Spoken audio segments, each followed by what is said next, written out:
I like your footwear. Shoes. They're in a box somewhere. Like this all week too, actually. Yeah. Stop.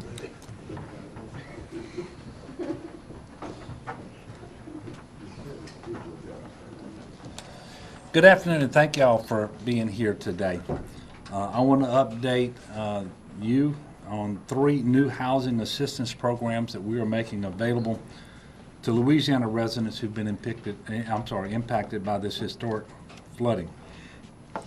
Many of the details are available in the handouts that you're getting now, but all of the information that we're giving out to the public as it relates to the flooding is available in one spot on the Governor's Office website at gov.la.gov/LA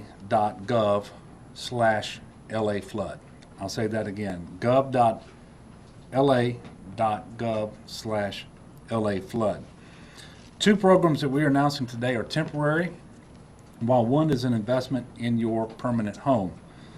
The first interim housing program is one you are likely already familiar with. It's manufactured housing units. However, these are not the same as FEMA trailers that have been used in the past, and most notably after Hurricane Katrina. These are HUD-approved mobile homes that will be available to those who need them because their homes are the most severely damaged. The second interim housing option is a multifamily lease and repair program that we're calling MFLRP, Multifamily Lease and Repair Program. This program seeks to maximize the number of rental properties available by identifying buildings and quickly repairing them and offering them as temporary rental housing. The third program, which is our priority effort, is a program we're launching with funding support from FEMA called Shelter at Home. This is a new program that has been successful in other states, most recently after Hurricane Sandy in the Northeast, and we've worked very hard to incorporate our own features and build in lessons learned after Hurricane Sandy. Responsive to the requests and desires of hundreds of displaced Louisianans that I've talked to over the last several days in shelters, at their homes, and elsewhere, this program seeks to very quickly get people back into their homes. That's where our people want to be. They want their kids going back to their schools. They want to live in their neighborhoods, their communities, and they want to attend their church. And so they also want to make sure that they are at home, so as they start to make all of the substantive repairs to their homes, that they are there safeguarding their investment.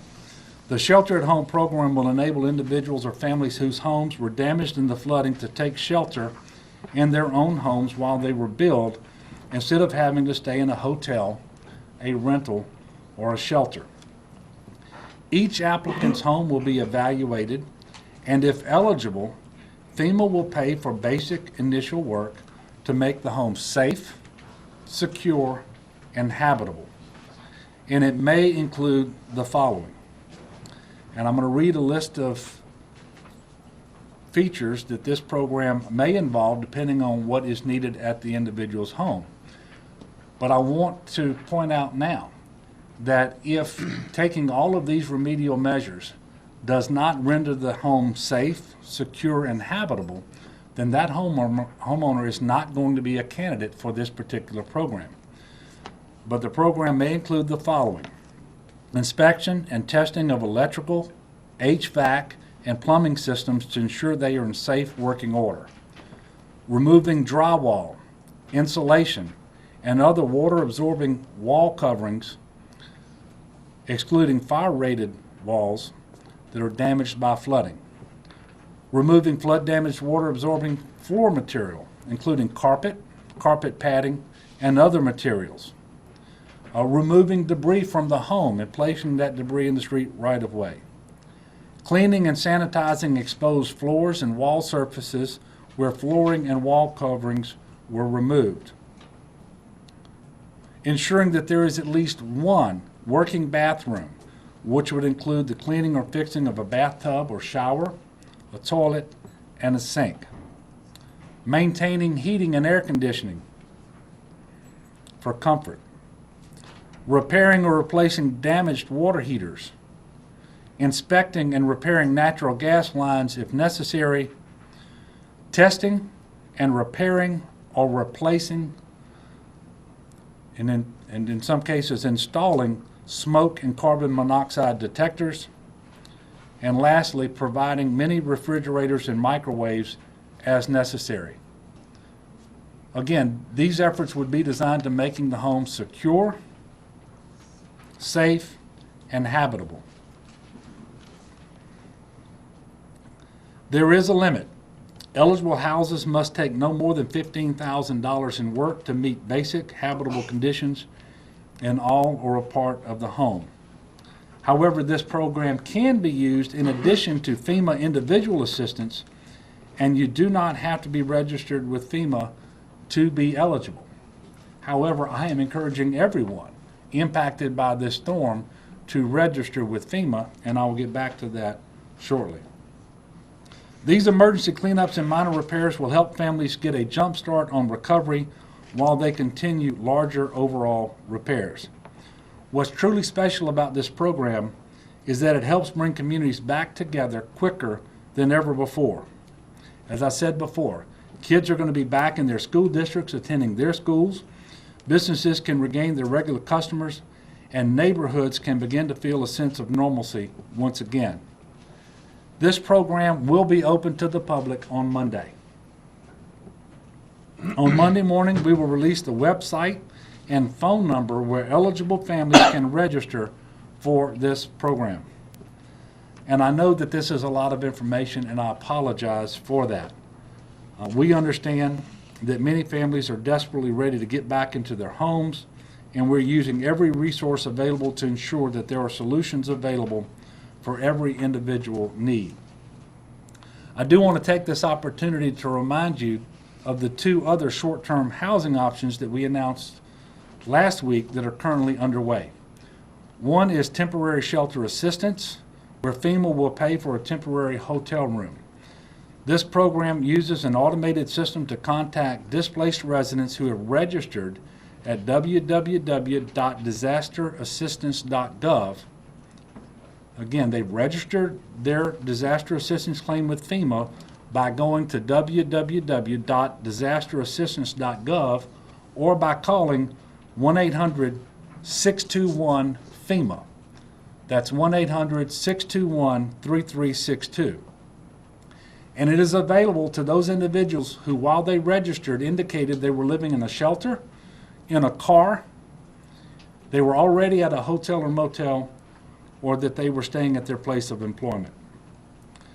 The second short-term housing option already underway is one involving rental property, which can be accessed through www.lahousingsearch.org.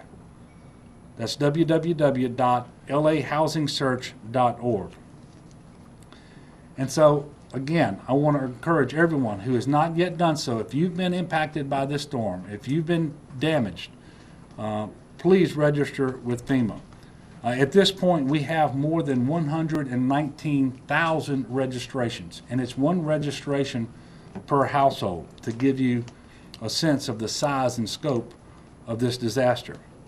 There are Small Business Administration loans available for individuals as well. We are working very hard to transition individuals out of shelters and to consolidate shelters where possible, and that process is continuing as we speak. Last night, statewide, we sheltered approximately 2,600 individuals. And here's where we stand as it relates to assistance for Louisianans. Total registrations for FEMA assistance, 119,389. Total assistance approved, $132.5 million. Housing assistance approved, $113.7 million. Other needs assistance approved, $18.8 million. Housing inspections issued or completed, 102,143 have been issued, completed 21,989. Housing inspectors in the field working, 963. And the U.S. Small Business Administration has distributed $9.4 million. Now, as of August the 23rd, more than 26,700 National Flood Insurance Program claims have been submitted. This total is expected to rise, and the total amount paid on all claims is $37.7 million. That is a lot of information, and at this point, I'm going to pause to take questions. Standing behind me to assist with questions of a technical nature or of any nature, if I don't have the answer, I suspect, is Jerry Stoller and Willie Nunn, both of FEMA, Pat Forbes of the Office of Community Development, and Colonel Jim Wascom, who is the Director of the Governor's Office of Homeland Security and Emergency Preparedness. Melinda. I raised my hand. Do you have any estimates on how many people you think might actually need, or how many homes may need the manufactured housing unit? And can you explain why they're different than the old FEMA trailer that was so hated Well, around here? I'm going to give a shot on the second part first, and if you need to, Jerry or Willie, step in. But the fact of the matter is that the FEMA trailers that were acquired after Katrina used a variety of vendors, and I think the experience was that some were really well made and some were not. Some were actually dangerous for different reasons, and many had air conditioners that didn't work, and in South Louisiana in August and September, that really isn't an option. And so previous to this storm, FEMA decided to revamp that part of their housing program and engaged a vendor to manufacture these housing units that are not in the nature of a of a travel trailer, but these are in the nature of a mobile home, and they have built in certain quality features to make sure that they're safe as well, and they've had HUD approve these homes. And these homes have been manufactured, and I think the primary manufacturer is in Indiana. And so the FEMA already owns these homes, and they may be placing orders for more, but that's why they have moved to a different home, so that hopefully they will hold up better, offer a safer place for people to live. Now, in terms of how many people might need them, the people who will need them will be the people whose homes cannot be made safe and habitable and secure with the steps that I went through a while ago for the shelter-in-place program. But I guess I'm wondering if you have any idea how many of those FEMA may need to truck in or move into the. Well, we don't, but we're staging them in state now, and we continue to learn more about the displaced population every day, and it's only by the interaction with individual FEMA representatives that we get to know enough about the individuals and their claims to know which category of assistance that we need to steer them towards. And quite frankly, at this point, we don't know how many that's going to be. Yes, ma'am. Governor, following Katrina, one of the reasons they didn't bring in mobile homes, because they had the two-part program, one was travel trailers, one was mobile homes, was because those were in flood zones. Have the rules changed with FEMA to allow it? Well, first of all, I would remind you that in a great part of the area that's involved in this flooding, they're not in flood zones. Some will be. The FEMA regulations will not allow someone to take a manufactured housing unit and place it in a flood zone. But if they're not in the flood zone and there's no other prohibition on it, they will be able to place these manufactured housing units in their yards so that they can live at home while they repair their homes. Otherwise, these manufactured housing units are going to have to be placed in trailer parks, which is another reason why we're not wanting to overly rely upon the manufactured housing units, because people want to go home. They want to be there as soon as possible so that they can start repairing their homes and that they can be present to safeguard their investment as those repairs begin. Yes, sir. We have been hearing with some of the temporary things, particularly with the hotels, that people are going to have to go out of town, and there are people that have been saying to me, calling the station saying, look, we can't live in Lafayette, my kids go to school here, my work is here. How early would, for instance,